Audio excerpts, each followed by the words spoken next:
बिस्मिल्लाहिर्रहमानिर्रहीम। तुमसे है पाकिस्तान में खुशामदीद। मैं हूँ साजिद हुसैन।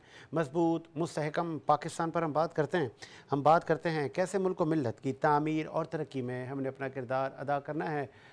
वही हुआ कि जिसका डर था कि अब तौहीन अदालत के जद में कौन कौन आएगा। एक हफ़्ते का तो टाइम मिल गया है। फैसल वाडा को मशरूत माफ़ी मुस्तफ़ा कमाल ने मांग ली है, लेकिन जजेस ने भी बता दिया कि हम पर जितना असरअंदाज होंगे, हम आपकी गालियों में नहीं आएंगे। चीफ जस्टिस फ़ायज़ ने तो यहाँ तक बोल दिया कि जितनी गालियाँ मुझे पड़ी हैं इतनी आज तक किसी को नहीं पड़ी। यह लम्हा फ़िक्रिया है, पाकिस्तान किस सिमत जा रहा है इस पर हम बात करेंगे। फिर हम बात करेंगे दौरा चीन। वज़ीर आज़म पाकिस्तान शहबाज शरीफ साहब चीन के दौरे पर गए और चिमा गोइयाँ हैं। कुछ हमारे ज़राए ये बता रहे हैं कि शहबाज शरीफ साहब का पुरतपाक इस्तकबाल नहीं हुआ चाइना में। एक सिटी के मेयर उनको रिसीव करने आए। इस पर भी हम बात करेंगे। फिर हम बात करेंगे इस वक्त की जो मुआशी जो फैक्ट्स एंड फिगर हैं वो बेहतरी की तरफ गामज़न है। पाकिस्तान में महंगाई की शरह में हमेशा इजाफ़ा ही हुआ है, लेकिन ये पहली बार है कि महंगाई की शरह में कमी हुई है। तो ये कमी बरकरार रहेगी या नहीं, या मज़ीद कमी होगी, तो इस पे भी हम बात करेंगे। फिर हम बात करेंगे मखसूस नशस्तों पर और पीटीआई के जलसों पर। स्टूडियो मेरे साथ मौजूद हैं, हुकूमती मौक़िफ़ पे रोशनी डालेंगे। आपकी बड़ी लेगेसी है PMLN से और नवाज शरीफ साहब के करीबी साथियों में आपका शुमार है। सैयद निसार अली शाह ने हमें ज्वाइन किया है। बहुत शुक्रिया शाह साहब, आपने टाइम दिया हुकूमती मौक़िफ़ देने के लिए। स्टूडियो में आए, उनके साथ मौजूद हैं, आप मारूफ बिजनेसमैन हैं और आपने भी कई अदवार मुल्क की सियासत के देखें। इस वक्त आप पाकिस्तान तहरीक इंसाफ की नुमाइंदगी करेंगे। मुख्तलिफ निजी चैनल की आप ज़ीनत आजकल बने हुए हैं, काफ़ी एक्टिव हैं। जावेद सिद्दीकी साहब ने ज्वाइन किया, बहुत शुक्रिया सर। सिद्दीकी साहब आपने भी टाइम दिया। पहले सर ये शाह साहब, ये कुछ हमारे रिपोर्टर हजरात, कुछ दोस्त बता रहे हैं ये शहबाज शरीफ साहब गए चाइना और वहाँ पे उनको वो सदर रिसीव करने नहीं आए, कोई वज़ीर रिसीव करने नहीं आए, मेयर आ गए रिसीव करने। जी बिस्मिल्लाहिर्रहमानिर्रहीम। शुक्रिया साजिद हुसैन। देखें कुछ दौरे होते हैं और उनके एक प्रोटोकॉल होता है। आप उसको मेरे ख्याल से पाकिस्तानी हमारे कुछ जो आप साथी आप बता रहे हैं कि उन्होंने उन भी नज़र है कि जी उनको रिसीव किसने किया। आप इसके भी देखें कि वो एग्रीमेंट क्या कर रहे हैं और किस मकसद से गए हैं और पाकिस्तान के लिए क्या उनके वो तो बेहतरीन है, रियली अप्रिशिएट। देखे ना, अगर आप उसको ये समझे कि जी वो तो जाएगा प्रेसिडेंट हाउस वाला, रोज़ाना उसको लाल कारपेट बिछाएगा और लाल कारपेट पे घूमेंगे और बैठेंगे और वो डिनर करेंगे। देखिए वो एक्टिव एक प्राइम मिनिस्टर है, वो उसका काम है गली कूचे में घूमना और उसको ये प्रोटोकॉलों की उसकी कोई ज़रूरत नहीं होती है। और वैसे भी चाइना हमारा दोस्त है और ऐसी कोई बात है भी नहीं, क्योंकि हमारे यहाँ भी आपने देखा कि बड़े बड़े बाहर से जो हमारे आते हैं तो उनको भी रिसीव करने के लिए भी ऐसे तरीक़ाकार होते हैं।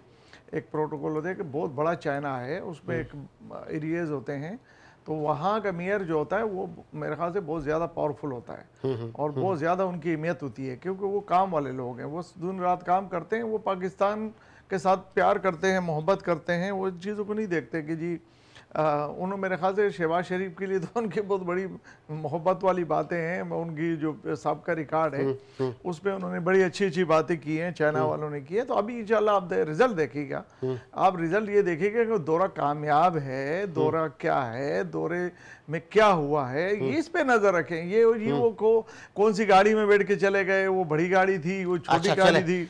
ठीक है, ठीक है। पाकिस्तान अब इससे हमारे तजिया नगारों को तो कुछ नहीं रहा, क्योंकि आटा भी सस्ता हो रहा है। हाँ। आपका जी चीनी भी सस्ती हो रही है, मैंने घी कहा भी आपने मेरे इंट्रो में नहीं सुना, मैंने कहा महंगाई की शरह में कमी हुई है, ये हुकूमत की अच्छी प्रोग्रेस है 1 साल की। जी उनको नजर आना लग गया है कि जी वो चाइना में जो मेयर साहब ने उनको रिसीव कर लिया। ओ भाई खुदा के बंदे, आप पाकिस्तान की एग्रीमेंट्स की बात करें, पाकिस्तान को चाइना के साथ जो दोस्ती है या माशी तौर पे जो हमारे मसाइल हैं, ज़रूरतें हैं, उसकी एग्रीमेंट्स की बात करें कि क्या क्या एग्रीमेंट्स हैं, उनकी न्यूज़ निकालें और इस आवाम को बताएं। ये ना कि आप बताएंगे जी वो उतरे और उनको लाल कारपेट नहीं बिछाया या उनको छोटी गाड़ी में बिठा दिया और उसको मेयर साहब ने जो रिसीव कर दिया। ये मैं समझता हूँ कि इन चीज़ों से हमें निकलना चाहिए और अभी इस वक्त पाकिस्तान की सोचनी चाहिए। पाकिस्तान की सोचनी। चले जावेद सिद्दीकी साहब, दौरा शहबाज शरीफ का चाइना का दौरा कैसा देखते हैं?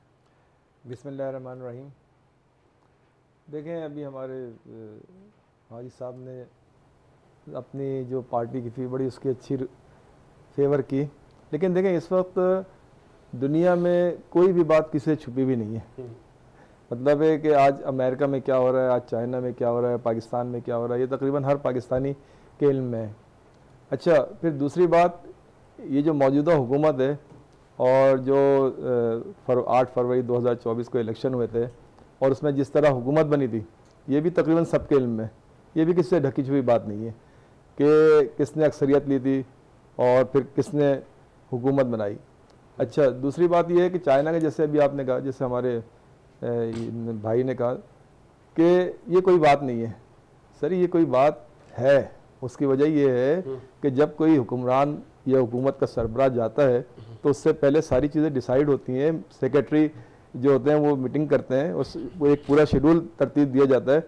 जैसे अभी उन्होंने कहा जी चाइना बड़ा है, वहाँ और भी सरबराह ने ममलिकत आते हैं, यहाँ भी आते हैं। यहाँ आपने देखा कि हमारे वज़ीर भागे भागे जाते हैं। अंडर सेक्रेटरी भी आ जाए अमेरिका का तो उसके इस्तकबाल के लिए भी वज़ीर और मुशीर और वज़ीर आज़म जाते हैं। तो ये एक सिग्नल होता है, एक मैसेज होता है आपके लिए कि हम आपको किस हद तक समझते हैं कि। तो अच्छा, फिर दूसरी बात ये कि अभी जो मंसूबे गवादर के मुताल्लिक हो रहे हैं, अब आप ये देखें कि गवादर का जो शुरुआत हुई थी वो मुशर्रफ दौर से हुई थी और आज तकरीबन 22-23 साल हो गए। तो उस हिसाब से अगर देखा जाए कि गवादर को तो अब तक कंप्लीट और ऑपरेशनल हो जाना चाहिए था। अच्छा, फिर आपने देखा था कि इनकी जो पिछली गवर्नमेंट थी शहबाज शरीफ साहब या नवाज शरीफ की, तो उसमें चाइनीज़ हुकूमत ने चाइनीज़ कंपनीज़ की कुछ कंप्लेनें की थी, कुछ कमीशन का एक इशू उठा था, आपको शायद याद हो। तो अब मसला ये है कि जब आप इस तरह दुनिया भर में, जिस तरह आप अभी आपने देखा विक्की लीक्स आया, अभी दुबई लीक्स आया, और तो ये किसी दुनिया के किसी भी फर्ज से छुपी हुई बातें नहीं है। तो वो, लेकिन क्योंकि आप हुकूमती लेवल पे जा रहे हैं तो प्रोटोकॉल देना, तो रिसीव करना, तो एक सिद्दीकी साहब जब पीटीआई वाले ऐसी अच्छी अच्छी बातें करते हैं, जिस तरह आप माशाल्लाह अच्छी अच्छी बातें कर रहे हैं, तो फिर मुझे आपका एक जान की अमान पाऊँ जी गुंडा टाइप सीएम जो जिसकी हर बात पे ऐसे उंगली उठा उठा के तड़ियाँ, आज भी वो लगा रहे होते हैं, तड़ियाँ लगा रहे होते हैं। जी। आज फिर उन्होंने कहा है कि हम गवर्नर साहब का बोरिया बेसर उठा के बाहर फेंक देंगे।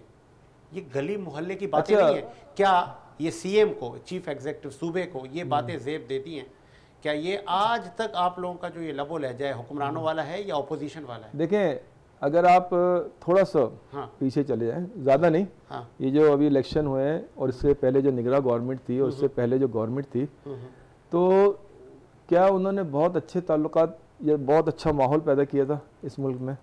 ये तो सिर्फ बोल रहे हैं, ये तो सिर्फ बोल रहे हैं। तो आप ये कह रहे हैं कि जी वो, लेकिन जो पिछली गवर्नमेंट गुजरी है, निगरान गवर्नमेंट ख़ास तौर पे, और उसने जो कुछ किया पंजाब में किया, खैबर पख्तूनख्वा में किया, ना बच्चे ना खवातीन ना बुजुर्ग नहीं, ये माजी नहीं है, ये तो अभी रिसेंटली बात है। कोई ऐसी स्टेटमेंट कोई बताएं मुझे, क्या आप मुझे बताएं कि पंजाब में किस तरह लोगों को गिरफ्तारियां हुई हैं?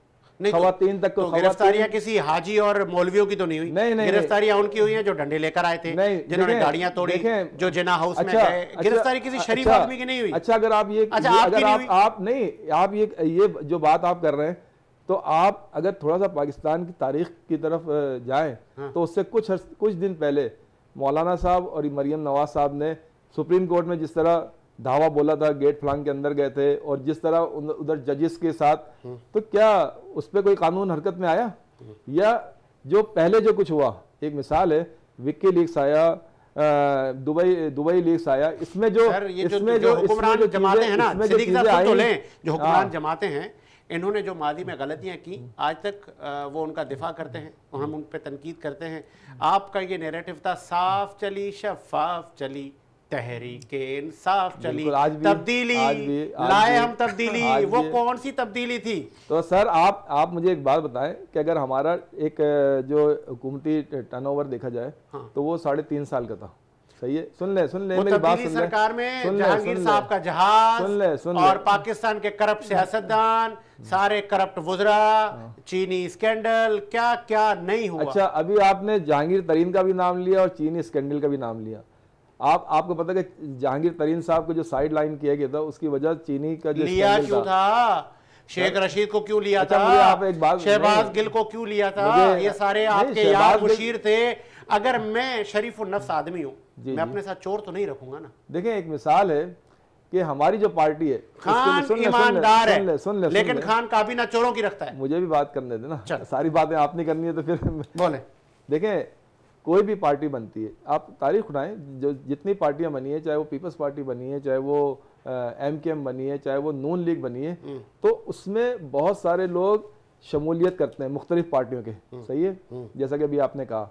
अच्छा, अब उसमें ये है कि पाकिस्तान तहरीक इंसाफ के लिए, हर पाकिस्तानी के लिए, हर पाकिस्तानी, चाहे वो मैं हूँ, आप हैं, या हमारे जो हैं हाजी साहब, सबके लिए उसके दरवाजे खुले। अच्छा, दूसरी बात ये है, चोरों के लिए भी नहीं। देखें, एक मिसाल है, मैं आपको अभी मिसाल नहीं, आपने कहा सबके लिए दरवाजे खुले, चोर भी आ सकते हैं आपकी जमात में। पाकिस्तानी, हर पाकिस्तानी के लिए, भले वो चोर, पाकिस्तानी के लिए, भले वो चोर, सर चोर होगा, डकैत होगा, तो आपके कानून के इदारे जो हैं वो फिर क्या कर रहे हैं? नहीं, मुझे पता हो कि ये बंदा चोर है, मैं पार्टी में लूंगा। देखें, मसला ये है कि देखिए, हमने बहुत सारे लोगों को पार्टी से अलहदा किया जब पता चला वो कि वो चोर है। जब कादिर पटेल ने बड़ी एक बेहतरीन बात की थी, मैं आपको रेफरेंस दे रहा हूं। एक सिलसिला कादिर पटेल उस वक्त असेंबली में अपोजिशन का किरदार अदा कर रहे थे। उसने कहा, खान साहब आप इधर उधर कहां ढूंढ रहे हो, एक आपके राइट एक लेफ्ट बैठा हुआ है, पकड़ के डालो उनको।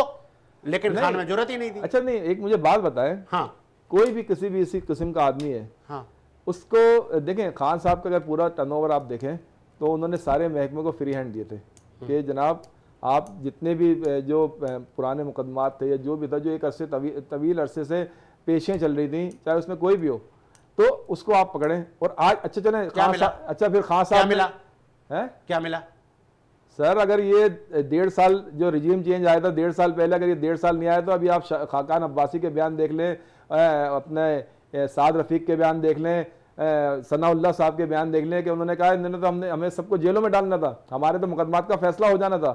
आप फिर देखें, उसके बाद जब रिजीम चेंज आया, उसके बाद जब असेंबली बनी, तो सबसे पहले क्या हुआ? सबसे पहले यह हुआ कि वो कवानीन जिसकी गिरफ्त में ये सब लोग आ रहे थे, PDM वाले, उन्होंने सबसे पहले वही कानून चेंज किया। शाह साहब, सबसे पहले निसार शाह साहब, हम सब जेलों में जाने वाले थे, हमें सजाएं हो जाती अगर ये रिजीम चेंज ना होता, अगर आपके ऊपर इस्टेब्लिशमेंट और कुछ इदारे मेहरबान ना होते, कुछ लोगों की खरीदो फरोख्त ना होती, इमरान खान की हुकूमत ना जाती, तो इस वक्त लीगी सारे जेलों में सड़ रहे होते। किसी को 20 साल, किसी को 15 साल, किसी को 30 साल सजा लग चुकी होती और ये सर्टिफाइड चोर डिक्लेयर हो चुके होते। देखिए, शर्म की बात है, मुझे बड़ी शर्म आती है कि जब राना सनाउल्लाह साहब के साथ हुआ और इनके अपने वो जो एक वजीर थे नारकोटिक्स के, जो अफरीदी साहब, तो वो अल्लाह को जान देनी है, और वो किसके साथ बैठे हुए थे और क्या प्रेस कॉन्फ्रेंस कर रहे थे और कह रहे थे कि जी हम तो रेकी कर रहे थे, उनके साथ वाइफ थी और वो जो माल था उस टाइम पे हमने नहीं पकड़ा। अब बताएं, जुर्म होता है, और उनके साथ वाइफ थी गाड़ी में और आपने जुर्म नहीं पकड़ा, फिर उसके बाद आपने उस पर पकड़ लिया, फिर रोज़ाना वो सप्लाई दे रहे थे। यानी अपोजिशन का एक अहम आदमी रोज़ाना हीरोइन सप्लाई कर रहा था। यार शर्म करो। कोई ये कहते हैं कि जी हम तो केस ही नहीं बना रहे थे, इदारों को हमने छोड़ा हुआ है। ये तो हाँ, इन्होंने तो हमने देखे, उसमें इन्होंने बहुत ज्यादा FIA को कोशिश की, इन्होंने और इदारों को की, सबने मदद कर ली। अच्छा, वैसे बहरोज सफदारी को जानते हैं आप? एक्टर को जानते हैं? जी जानता हूँ। ये उसको आप लोगों ने कहलवाया है? एक्टर आदमी कह रहा है खान साहब मेरे साथ शराबे पीता था। देखिए, मैं आपको बताऊं, वो तो जाती बात आ जाएगी ना। नहीं, देखें, आप लोगों ने ये खान पे इल्जाम लगाए थे कि ये जेल में रह नहीं सकता, ये तो शराबी कबाबी आदमी है। नहीं, एक बात, वो बात कुछ और है। शराब पीना या वो चीजें दुनिया को, अब मुझे लग रहा है फेरोज सफदारी का तो टिकट पक्का है नून लीग का। देखे अगर वो देखे, अब्बासी एक आपका एंकर है, उसने भी कोई बोला है ना, मैं यहाँ नहीं बोल सकता। अच्छा, एक आपका चैनल है, तो देखें ये बहुत सी रुमाल में इसको लपेट लो, वो उसने खुला बोला है कि मैं हम क्या करते थे पहले, मुझ पर सही क्या करता था, और वो रहम खान की किताब क्या है, फिर एक और लेडी है उसका क्या, अभी एक और लेडी निकली है, उसके साथ हुआ है वो जो वो। देखिए, बात ये है कि आप उसको क्या कहते हैं, इमरान खान साहब के लिए आप सोच रहे हैं कि यार वो बहुत बड़ा एक पता नहीं क्या है। आप ये बताएं कि उसने वो अभी तक पिघला नहीं है, उसने अभी तक कोई आपसे शर्त नहीं रखी। उसने पहले दिन से कहा था कि भाई मेरा तो मैंने ये जो पार्टी बनाई है इस नाम से बनाई है कि इन सबको मैं बंद करूंगा, क्योंकि जैसे उस दुनिया पे वो हावी था, ये हिटलर बनना चाह रहा था। वो इस पाकिस्तान को कहां ले जाना चाह रहा था, जो वो हिटलर वाला पाकिस्तान बनाना चाह रहा था। और उसको ये मौका देखे पाकिस्तानी अवाम ने नहीं देना। ये कह रहे हैं ना कि 47 या 45, आपको तो पता नहीं, आपकी पार्टी ही नहीं है, आपकी तो पार्टी ही नहीं है। अच्छा, पीटीआई पार्टी नहीं है। स्टार के पीछे घूम रहे जो दलीप कुमार है, सलमान खान है, हमारी ख्वाहिश क्या है? आपका जो लीडर है, जिसको आप लीडर कहते हैं, आप कहते हैं कि जो जेल में वो रोजाना तरले मिन्नतें कर रहे हैं। इमरान खान जी रोजाना कर रहा है। किसके तरले वो मिन्नतें कह रहा है जी मुझे बाहर करो, मुझसे बात करो। अच्छा, वो तो कह रहा है, आपने भी सुना है। किससे? वो कह रहे जी उनसे बात करो। नहीं, वो कह रहा है, हाँ वो कह रहा है मैं एस्टैब्लिशमेंट से बात कर रहा हूं। पॉलिटिकल लोग, वो कह रहा है आप लोग चोर हो, आप लोगों से बात नहीं होगी। कहते हैं माफी करो, माफी मांगो। हाँ, देखो अल्लाह भी माफ कर। कौन क्या कह रही है? आपने नो माई की है, अब माफी मांगेगा आवाम से। फिर हम बात करेंगे आपके साथ। नहीं, आवाम से मांगे, आवाम से माफी मांगे। फिर आप इस पाकिस्तान को पीछे किया है, इस पाकिस्तान को तबाह किया। तो वो आर्मी से ये महंगाई उनकी वजह से, चीफ ऑफ आर्मी स्टाफ से माफी मांग रहे हैं, काफी नहीं है। अब 3.5 साल इनको अगर 5 महीने और मिलते हैं ना, ये पाकिस्तान, उससे खुद कहा था, आप उसकी इमरान खान साहब का रिकॉर्ड निकालें यार। उसने कहा था, मैंने बाजवा साहब को कहा मैं एक्सटेंशन देता हूं आपको, मुझे मत निकालें फॉरएवर। और बात सुनिएगा, बोला जी मैं एक्सटेंशन देता हूं। फिर कहा हाँ मैंने कहा है, वो खुद मुनकर नहीं हुआ। दूसरी बात उसने कहा कि अगर आप मुझे बाहर करेंगे तो ये श्रीलंका बन जाएगा। ये अल्फाज क्या आप बताएं इमरान खान के नहीं है। खान नहीं तो पाकिस्तान नहीं, नारे लगे थे ये। मेरी बात सुनो भाई, अब पाकिस्तानी अवाम पढ़ी लिखी अवाम है। अब ये वो वक्त नहीं है, इन्होंने बच्चों को, छोटे छोटे बच्चों को जिस वर्गलाया और जिस तरीके से इन्होंने जो हरकतें की 18 के अंदर, अब वो ज़रूल इस्लाम और फैज और ये अब नहीं है। अब जो है ना, ये मुल्क किसी के हाथ में है और इंशाअल्लाह ताला ये अवाम का मुल्क है। और इंशाअल्लाह ताला अभी इनको परेशानी क्या है, ये महंगाई कम हो रही है। परेशानी आपको क्या है, आपको बताऊं क्या होने वाला है? हमें कोई नहीं है सर, सुन तो लें। हुकूमत सर साइफर उड़ गया के लिए, साइफर उड़ गया, सबसे बड़ा केस खत्म। साइफर मैफर को छोड़ें, खान बाहर आ गया, करोड़ों की तादाद में आवाम निकलेगी, आपके पास दुनिया से प्रेशर आएगा, खान फिर वजीर आज़म। आप मुझे बताएं, मैं आपके पास एप्लीकेशन लगाता हूं जज कि भाई मुझे जमानत दें, आप मेरा केस हेयरिंग करके जो है ना केस खत्म कर देते हैं। ये कौन सा पाकिस्तान है, ये कौन सा अदालत है? 7 साल में तो नवाज शरीफ को आपने जो है ना उसकी कोई वो नहीं सुनी, अपना एप्लीकेशन नहीं सुनी। 7 साल। और यहाँ आप एक 6 महीने के अंदर आप अपने घर से मजबूर हैं। अच्छा, आप अपने औरतों से मजबूर हैं, किसी की मम्मी, किसी की डैडी, किसी का वो जो है ना आंटी। ये तो ही अदालत कर रहे हैं आप। नहीं है, कंटेम्प्ट ऑफ कोर्ट है। आप बताएं क्या उनकी जो अम्मी थी, शेर की मर्जी है, वो अंडा दे या बच्चा दे, आपके प्रेशर पे थोड़ी आएगा। नहीं, प्रेशर नहीं है, हकीकत है, वीडियो आई है उनकी जो आप लोग अदलिया पे असर अंदाज हो रहे हैं, धमकियां दे रहे हैं जजेस को। आप लोग हुकूमत में बैठकर वजीर आजम साहब कह रहे हैं काली भेड़े। वो घर जा नहीं सकते, वो घर जाते हैं, उनको कहा जाता है भाई ये घर पे हम नहीं आ सकते, आप घर पे नहीं आ सकते, फैसला सुनाएं। ऐसा मुल्क नहीं चलेगा, मुल्क कानून पे चलेगा। 25 कानून की 25 जून को बड़े फैसले आने हैं, कोई भी हो कानून के शाह साहब 25 जून को बड़े फैसले आने हैं, डेली हायरिंग होगी। अदालतों का एहतराम करते हैं, अदालतों का एहतराम कर रहे हैं, नहीं कर रहे हैं। हमने किया, कब किया आपने? अभी आप धमकियां दे रहे हैं, सब कर रहे हैं, तमाम फैसले ऐसे नहीं होते। आपसे पूछ के फैसले करें, हमने फेस किए नहीं, आपसे पूछ के फैसले करें, सियासतदानों से पूछ के फैसले करें। सही फैसले करें ना, सही फैसले आपके हक में। आपने भुट्टो का फैसला कैसे किया आप बताएं ना, आप रिव्यू कर दिया आपने, आपने भुट्टो का फैसला करके ले गए, तो नहीं था, बादी ले गए भुट्टो को लेकर। चले सिद्दीकी साहब, फैसल करीम कुंडी गवर्नर केपी के कह रहे हैं कयामत की निशानी होगी कि एक ही ट्रक पे मौलाना और इमरान खान खड़े हो जाएं। वो मैं तो नहीं कह सकता, कोई शर्म होती है, कोई हया होती है, मुझ पर तो पहले ही बड़ी पाबंदियां, मैं पीटीआई वाले ने मुझे तो बड़ा अताब में लाया हुआ है आपकी सोशल मीडिया ब्रिगेड ने। तो ये अनकरीब हम देखेंगे ईद के बाद। देखें मसला ये है कि इस वक्त देखें दुनिया में एक जमहूरी मुल्क में एक हुकूमत होती है। नहीं क्या ये दो बंदे एक ही ट्रक पे खड़े होंगे? मेरी बात सुन लें, आप मुझे बात करने का मौका दे दो, मैं बताऊं ना। एक हुकूमत होती है, एक अपोजिशन। जो अपोजिशन की जमातें होती है जाहिर है वो अपोजिशन करती है। और मौलाना साहब इस वक्त क्योंकि अपोजिशन का किरदार अदा कर रहे हैं। मौलाना साहब ना बोले क्यों? मैं तो हमेशा तो ये तो आपने बोला सर, तो ये मैंने अच्छा जी बिल्कुल नहीं, ये आप लोग ने बोला। एक मिसाल, इस वक्त आप मौलाना साहब कह रहे हैं तो मुझे बड़ा गुदगुदी हो रही है पेट में। देखिए मैंने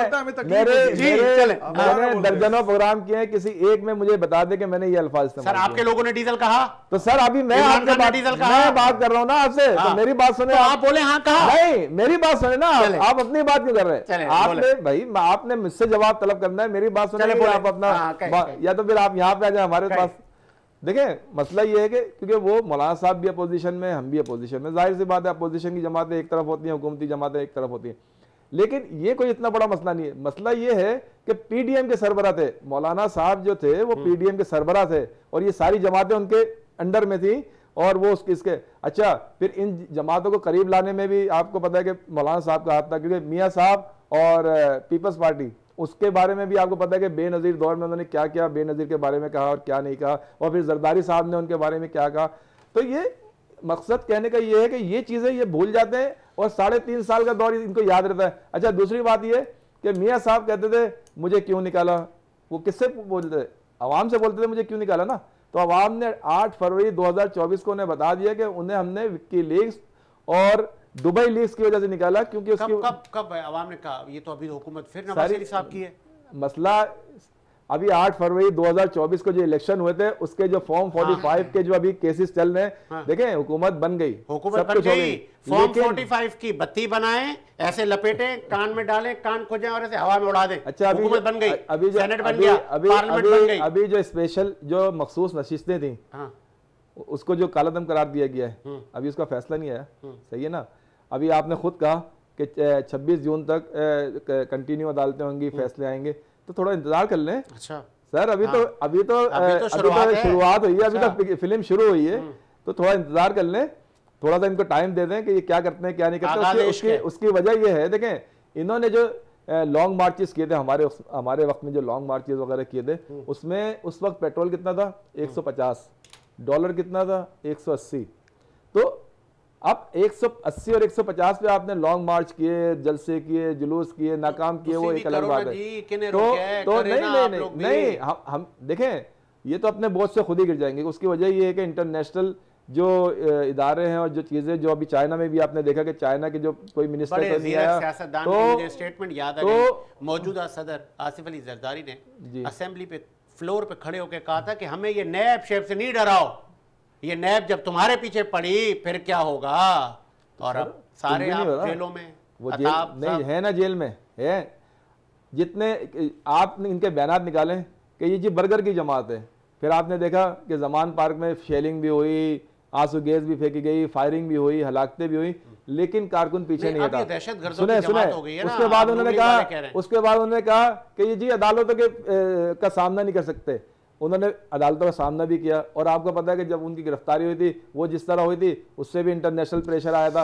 अच्छा फिर इन्होंने कहा कि जनाब ये जेल, मेरी बात सवाल ले लें, अभी आप लोग नवाज और जरदारी साहब से बात करेंगे। सर अगर हमें बात करनी होती है ना इनसे, तो गवर्नमेंट इनकी बनती नहीं, वरना जरदारी साहब पीपल्स पार्टी आपको पता है कि पहले भी असेंबली में हमें ऑफर करते रहे कि बैठ के बात करें, लेकिन हमारा सिर्फ एक मौक़िफ़ है जो वो तस्लीम नहीं कर रहे। हम कह रहे हैं कि जिन्होंने मुल्क की दौलत को लूटा है, जिन्होंने मुल्क को नुकसान पहुंचाया है, जो 75 साल में आज हम आवाम को बुनियादी सहूलियात तक से अभी तक महरूम है, यानी 75 साल हो गए, जिसमें से 4 दहाइयां अगर देखें तो पीडीएम की जमात हो गए। तो आप अच्छा फिर दूसरी बात यह कि मुल्क के अवाम को बुनियादी सहूलतें हासिल नहीं है, लेकिन विक्की लीक्स और दुबई लीक्स में देखें कि एक मामूली ऑफिसर्स की वहां पे, अभी आपने देखा होगा राव अनवर साहब का आया कि उनके 27 वहां पे फ्लैट्स हैं या जो चीजें हैं। अब आप मुझे बताएं, जब एक आम ऑफिसर इस तरह लूटेगा तो उससे जो ऊपर के लोग हैं उन्होंने किस तरह मुल्क को लूटा होगा। यानी इन्होंने अपनी नस्लों के तो महफूज बना लिया, लेकिन कौम की नस्लों को जो है वो गैर महफूज कर दिया। और यही वजह है कि आज आप देखें यहाँ का सरमायाकार वो भी बाहर जा रहा है, यहाँ का पढ़ा लिखा आदमी वो भी बाहर जा रहा है। फिर इनको अब 3.5 साल हो गए तकरीबन, अगर वो हुकूमत के 1.5 साल लगाए, फिर उसके बाद निगरान गवर्नमेंट के लगाए, तो अभी तक ये उस चीजें अपनी जगह पे, डॉलर क्यों नहीं नीचे लेके आए, पेट्रोल क्यों नहीं नीचे लेके आए। आप बिजली का आप देख लें, बिजली के एग्रीमेंट्स देख लें, सबसे जो इस वक्त सबसे ज्यादा जो बातचीत हो रही है कि बिजली के हम जो एग्रीमेंट्स के तहत, किसने एग्रीमेंट किए थे 20 साल पहले, के इलेक्ट्रिक का किसने एग्रीमेंट किया था, आईपीपीएस के कितने, और सारे इनके दोस्त अहबाब हैं, सबको इन्होंने नवाजा। और कौम का जो हाल क्या है वो आपके सामने कि कौम मायूस हो गई है, और मायूस हो गई यहाँ का नौजवान जो है बाहर जा रहा है। अच्छा पीटीआई के दौर में आप अगर निकालें आदादोशुमार निकालें ना, जाहिर सी बात है हर गवर्नमेंट का एक आदादोशुमार होते हैं, इनके भी निकाल लें जो अभी 3.5 साल हैं, और हमारे भी निकाल लें, आपको पता चलेगा कि उस वक्त बिजनेस की क्या पोजीशन थी। यानी कोरोना के होते हुए भी दुनिया ने पाकिस्तान की पॉलिसी की तारीफ की थी, ये आपने। और आज आप देखें हमारे सारे ऑर्डर बांग्लादेश ले गया, मलेशिया ले गया और दूसरे मुल्क ले गए। अभी आपने देखा कि आपका गवादर, जैसे ईद मैंने के बाद कोई तहरीक चलने वाली है हुकूमत के खिलाफ? ईद के बाद देखें मौलाना के साथ मिलकर अभी हो तो रहा है, लेकिन अभी फाइनल क्या होता है ये तो फिर जाहिर सी बात है जो हाई कमान है वो जो फैसला करेगी, क्योंकि मुलाकातें हो रही हैं, बातचीत हो रही है। और आप हुकूमती जमातों से बात नहीं करेंगे, ये भी आप लोगों ने देखिए सोच लिया है? हुकूमती जमात से अगर हमें बात करनी होती तो इस वक्त हम खुद ही हुकूमत में अच्छा, होते हैं, उससे क्योंकि उसकी चीफ वजह ऑफ ये है आर्मी कि स्टाफ से बात करनी है। इस्टेब्लिशमेंट से हाँ, आपको पता है इस वक्त पाकिस्तान की जो पावर है सारा, आप असम्बली में देखें कि हम फोन 45 वाले किस तरह जाते हैं असेंबली में और 47 वाले किस तरह जाते हैं, चलें। ये आप उनके चेहरों से अंदाजा लगा मतलब हम सकते नहीं करेंगे बात, जब ठीक है। पहले मैं एक कॉल ले लूं, एक कॉल ले लूं। जी, इस वक्त जी। हमें ज्वाइन किया है अजीज अवान साहब ने, आप एक्स मेडिसिन सोसाइटी के चीफ ऑर्गेनाइजर हैं, बेबाक गुफ्तगू करते हैं, खुशामदीद कहेंगे सर शो में। बहुत शुक्रिया सर भाई। सर मैं बड़ा आज आपको आसान कर देता हूं, अगर ये रविश ना रुकी, ईद के बाद फिर तहरीक एक हमारे जराए बता रहे चल रही है, कयामत की निशानी होगी कि मौलाना और इमरान खान एक ट्रक में सवार होकर हुकूमत के खिलाफ जलसे जुलूस रैलियां निकालें। इस तमाम इसना में एक तीसरी कुव्वत है जिसे हम मार्शल लॉ कहते हैं, और वो आके टेक ओवर कर लेते हैं। कहीं हम उस तरफ तो नहीं जा रहे? नहीं सर, बिल्कुल नहीं जा रहे। एक तो ये है कि मार्शल लॉ का कोई इम्कान नहीं है, ना कभी मार्शल आएगा, और मौजूदा फौजी क़यादत जो है वो मुकम्मल तौर पर जमहूरियत पे यकीन रखती है, इसीलिए उन्होंने इलेक्शन करवा के तो इक़्तिदार जो है वो एक ऐसी गवर्नमेंट के हवाले किया है जिनकी अक्सरियत थी।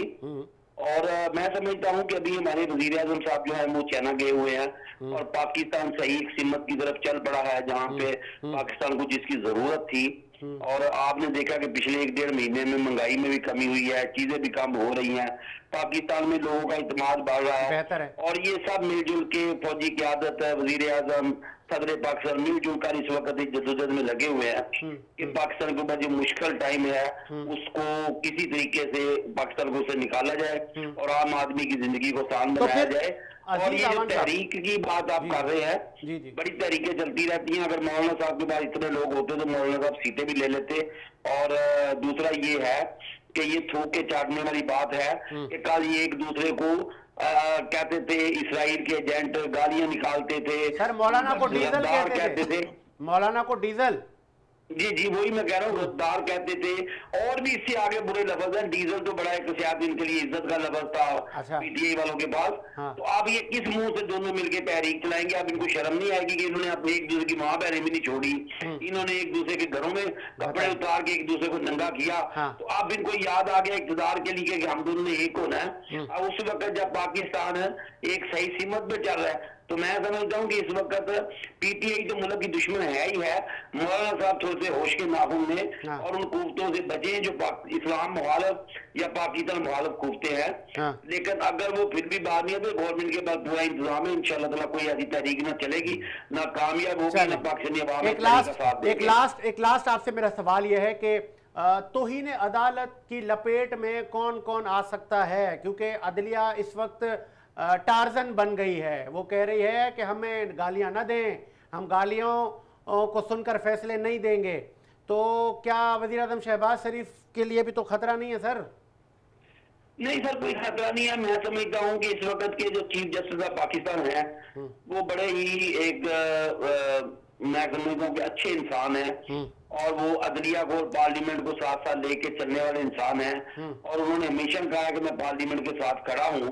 उनके होते हुए मैं समझता हूँ चंद एक लोग ऐसे भी अदलिया में भी बैठे हुए हैं जो माहौल को कशीदा करना चाहते हैं, इंतशार फैलाना चाहते हैं। और मेरे नजदीक मुस्तफा कमाल और फैसल वाडा जो है उन्होंने कोई ऐसी गलती नहीं की कि उनको इतनी बड़ी सजा दी जाए। इस तरह से इससे बड़ी बातें जो हैं वो मौलाना फजल रहमान और पीटीआई के बानी भी कर चुके हैं। फिर तो पूरे मुल्क को नोटिस मिल जाएगा। तनकीद के ऊपर इस्लाह होनी चाहिए, नोटिस नहीं आने चाहिए, बंदे की तदलील नहीं होनी चाहिए। सर मौलाना ने चैलेंज किया था कि मुझे कौन सी अदालत बुलाएगी, जरा बुला के दिखाए। मौलाना साहब अभी जो तहरीक चला रहे हैं, तहरीक तो बेसिकली अदलिया के खिलाफ ही चला रहे हैं ना, कि अदलिया ने इलेक्शन में दादरी की है। मौलाना साहब को तहरीक जो है वो गवर्नमेंट के खिलाफ तो नहीं चला रहे ना, तो अदलिया उनको भी बुला लें। अच्छा, अदलिया ये भी कह रही है 25 जून के बाद डेली हम सुनेंगे केसेस, और अभी एक मुल्क में एक फिजा है चूँकि बीइंग एंकर हम तो हर मकातब फ़िक्र में जाते हैं, आवाम की फीलिंग्स लेकर आ जाते हैं। एक ये भी बहस है कि बहुत जल्द खान साहब के केस तितर बितर हो जाएंगे, ख़त्म हो जाएंगे और खान साहब बाहर आ रहे हैं। देखिए, पहली बात तो ये है कि जो उन्होंने कहा कि 25 के बाद डेडी है, वो उन्होंने बात की है, वो जो अपना मखसूस सीटें हैं उनके हवाले से, तो मैं समझता हूँ कि उसमें पूरी दुनिया के अंदर इलेक्शन कमीशन ऑफ पाकिस्तान के फैसलों को बड़े इज्जत और एहतराम से देखा जाता है। और हमें उम्मीद है कि यहाँ भी अदलिया इलेक्शन कमीशन के फैसले को जो है ना वो एक अहमियत देगी। और दूसरी बात ये है कि ऐसा नहीं हो सकता कि एक जमात के लोग जो है वो आज़ाद इलेक्शन लड़े, बाद में एक जमात में शामिल हो जाए, फिर ये वो डिमांड करे कि हमें ये सीटें दें। तो इस पे तो अदलिया का फैसला जो है वो अगर डे बाई डे हेरिंग करके भी आना है तो उसमें कोई इतराज वाली बात नहीं है। बाकी जो खान साहब के केस है वो अगर उसमें मेरा ख्याल है कि थोड़ी सी मोहब्बत और प्यार का रिश्ता बढ़ रहा है, और वो अगर उस पर किया गया तो पाकिस्तानी अवाम जो है वो इस पे मेरा ख्याल है खुश नहीं होगी।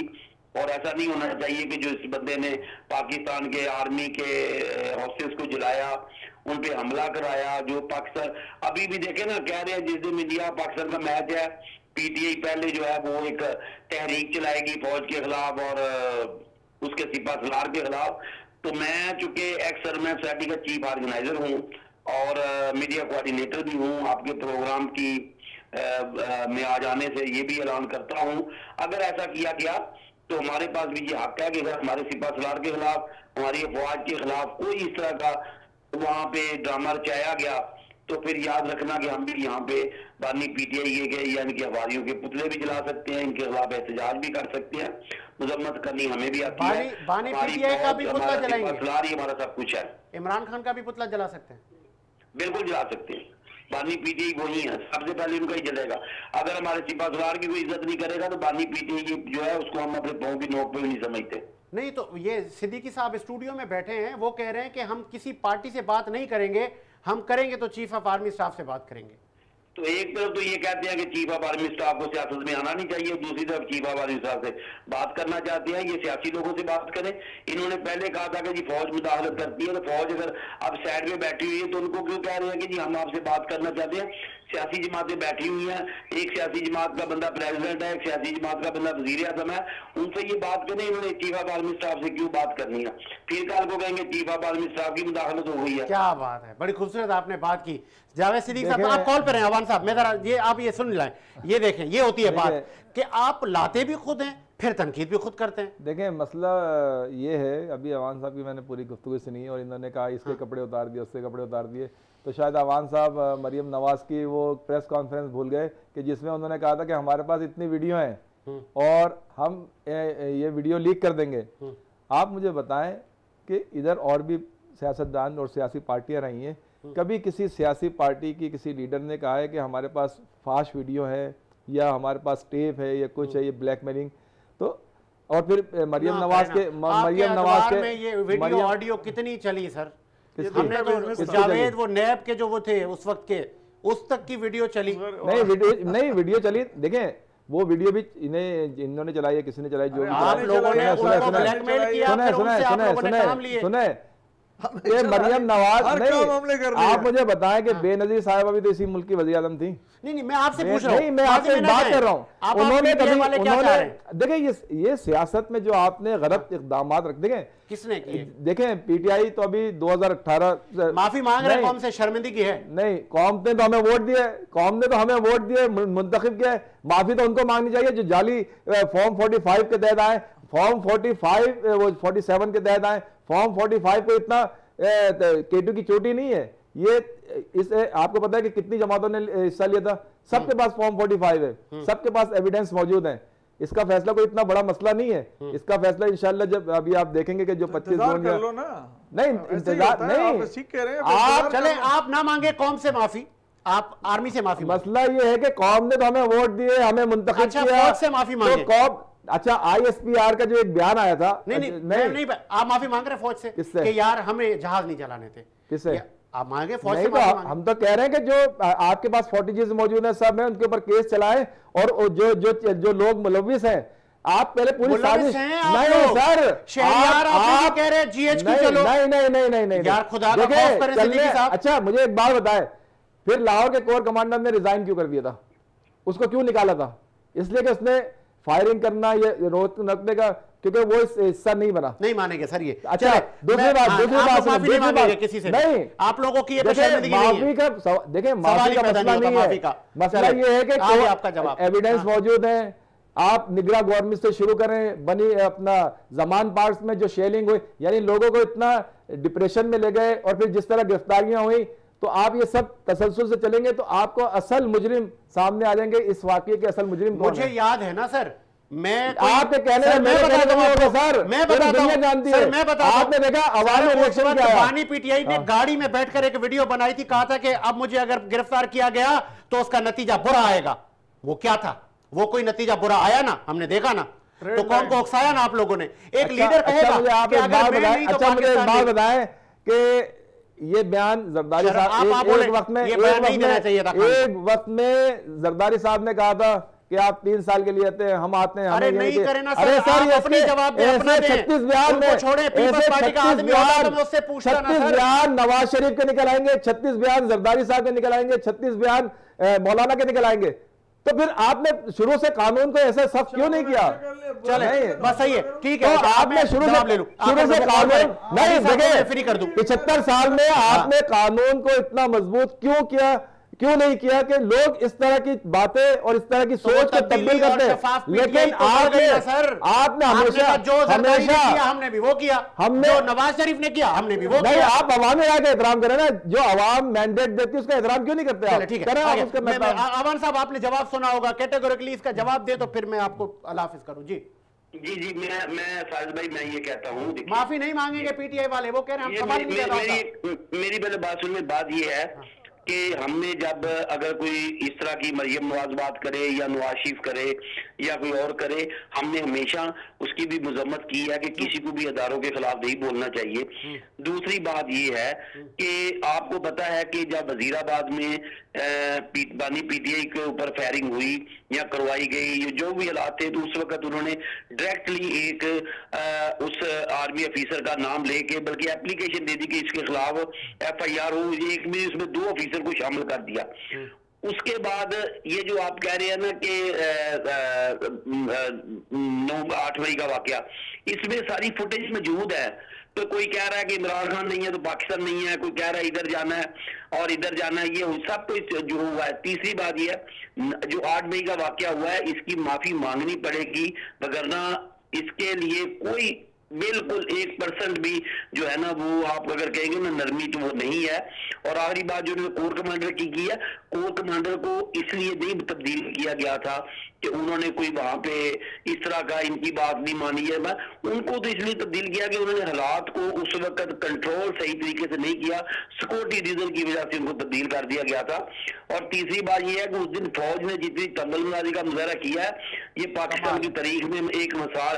और आप कह रहे ना फौज से माफी मांगे, मैं कहता हूँ फौज ही पाकिस्तानी अवाम से माफी मांगनी है। नहीं, वो कह रहे अवाम ने अवाम ने तो हमें करोड़ों के हिसाब से वोट दिया अभी जी आपको फरवरी में, बात सुन लेना, मतलब आपकी कौन सी आवाम है? आपकी आवाम कोई और है क्या, या वो जो इलेक्शन में जिन्हें वोट दिया वो पाकिस्तानी आवाम है? भाईजान मेरी बात सुन ले, जहाँ पे आपको वोट मिला है वहाँ पे आपका चीफ मिनिस्टर भी बना है, जहाँ पे आपको वोट पूरे पाकिस्तान से मिला सर, पूरे पाकिस्तान से, जहाँ से लोगों ने बैरून मुल्क से आगे वोट दिया। अभी भी हमारे साथ धांधली हुई है, तो फिर ना तो आपका अपोजिशन लीडर बनता, ना आपका चीफ मिनिस्टर बनता, और आप वो उहदे भी आपने ले लिए, चीफ मिनिस्टर का भी आप एंजॉय कर रहे हैं, अपोजिशन लीडर का भी आप एंजॉय कर रहे हैं, और साथ में रोना भी रो रहे हैं कि हमारे साथ बड़ी ज्यादती हुई है। तो स्टीव देखिए, मशवरा दें कि बाहर आ जाए, ये तो पूरी दुनिया जानती है। बहुत खूबसूरत बात की आपने, बहुत शुक्रिया अजीज अवान साहब आपके कीमती वक्त का, हमें इस्लामाबाद से अपना मौक़िफ़ दिया। सर, हुकूमत वक्त, महंगाई में कमी, प्रेशर बहुत है, कैसे लेके चलेंगे आगे, क्या स्ट्रेटेजी है आवाम को रिलीफ देने की? देखिए, हमने तो ये बात तय किया हुआ है कि आवाम को रिलीफ देना है, और ये जो आवाम को रिलीफ देने में हमें परेशानी आ रही है, जैसे मेरे भाई ने बताया कि फलां वक्त में ये हुआ था, फलां वक्त में ये हुआ था, और ये जो हरकतें ये जो कर रहे हैं, आप अच्छा। देखें ना, मैं बताऊं ना देखे ना, इनको कान ना धरे हरकतों पे। नहीं, हम तो नहीं, आप हुकूमत करें ना, हाँ, हम तो अपोजिशन है, हम तो अपोजिशन करेंगे, आप हुकूमत करें। आप बताएं हमने कौन सी कहीं जाकर इनको टच किया है, किसी जगह पे कोई मामला किया है? हम तो अपनी हुकूमत कर रहे हैं, हम आवाम को रिलीफ देने के लिए बात कर रहे हैं। सही। हम तो देखे ना, अभी आपने हाँ, अपनी एनर्जी इस पे लगाएं। मेरे भाई ने बात की हाँ, चाइना में हाँ, कि यार चाइना और इनकी ये हरकतें कि अपने मुल्क के, देखिए हुकूमत किसी की नहीं होती, अवाम की होती है, मुल्क की होती है। इमरान खान जब थे तो उस वक्त हमने कहा था ये सिलेक्टेड है, लेकिन प्राइम मिनिस्टर है, ट्रू, ठीक है, हमने उनको एक्सेप्ट किया कि आप, मुझे याद है, लेकिन हम आपको तस्लीम करते हैं। हाँ, हम आपको तस्लीम करते हैं। पाकिस्तान के मामले में आप हमसे कोई भी इमदाद या कोई भी बात करना चाहेंगे, हम हाजिर हैं आपके लिए। अब देखें, बात ये है, ये कभी पार्टी नहीं है, ये जिस दिन बैन कर दें, सुनिएगा, कल अदम करार दें। कोशिश तो बहुत की थी, देखिए मेरी कोशिश तो की थी। आप ये बताएं, जो इलेक्शन हुआ, मेरी एक दो हाँ, मिनट देंगे, हाँ, आप इनका अंदाजा इस बात से लगा लें, इनकी पढ़े लिखे की, ये बहुत पढ़े लिखे अपने आप को जाहिर करते हैं ना। अच्छा, इसकी सबसे पहले ये बताएं कि ये एक पार्टी अगर होती तो ये इन्होंने इलेक्शन कब करना था, अपने अंतर पार्टी इलेक्शन कब करना था? सही, ठीक है। उस वक्त क्या किसकी हुकूमत थी? इनकी अपनी हुकूमत थी ना, कर लेते इंटर पार्टी इलेक्शन, ठीक है ना। ठीक। सुनिएगा, उसके बाद अब जब इन्होंने नहीं किया तो उसके बाद अगर इलेक्शन कमीशन कोई भी, देखिए हमारे भी तहफुज़ात हैं इलेक्शन कमीशन से, बहुत चीजों पे हमारे तहफुज़ात होते हैं। इनके वहां पर मैं क्या बताऊं आपको, इनके वहां पर तो एजेंट बैठे हुए थे पहले 18 में, इनके एजेंट बैठे हुए थे। मेरे हल्के का एक बंदा था जो वहां मानसेरा में उसका ताल्लुक था, मैं उसका नाम नहीं लेता, उसकी पूरी फैमिली जो है ना पीटीआई में थी। और सुनिएगा मेरे इख्तिताम, देखिए इख्तिताम पे जाएं, लेकिन ये बताएं कि इलेक्शन में जब इन्होंने खुद नहीं किया और इलेक्शन ना करने के बाद पार्टी बैंड हो गई, उसका निशान गायब हुआ, तो उसके बाद ये बताएं कि इलेक्शन कमीशन भी गलत है, पार्टी भी गलत, हुकूमत भी गलत है, फौज भी गलत है, और अपना नहीं देखते कि हमने क्या करना था, बढ़ गया आ गया जो वो सबसे पहले उसके पीछे लोग लग गए। अच्छा, वाले को पीछे करके जो करेंगे ये तो हमारा है ही नहीं। देखिए उसने सूदिया के खिलाफ बयान दिया, हमको परेशानी लगी। एक सर मैं थोड़ा सा ये कि इंट्रा पार्टी इलेक्शन के हवाले से किया, एनपी का भी इलेक्शन अभी हुआ, इंट्रा पार्टी का, इनका नून लीग का हुआ, सारे जो बरादरी थी, जो खानदान थे, वही खानदान आ गए। तो कहने का मकसद है कि एक ही पार्टी को टारगेट, एक ही को टारगेट करके, क्योंकि आपकी पॉलिसी, आप पीटीआई और इमरान खान की मकबूलियत से आप खौफजदा थे, इसलिए आपने सारा। अच्छा, दूसरी बात, एक बात मैं और कहूंगा कराची के हवाले से, मैं एक बात कहूंगा, जेल में मुलाकात कराची के हवाले से, सर आप खामोश हो जाए। इस वक्त जो कराची के जो हालात हैं, जिस तरह हो रहे हैं, अभी आपने देखा कि अभी कल आपने अमन दिया था, वो तो बढ़ गया, वो अमन मर गया, वो मर गया। मुझे साजिद हुसैन को इजाजत दीजिए, मुलाकात होगी नए प्रोग्राम के साथ। अल्लाह हाफ़िज़।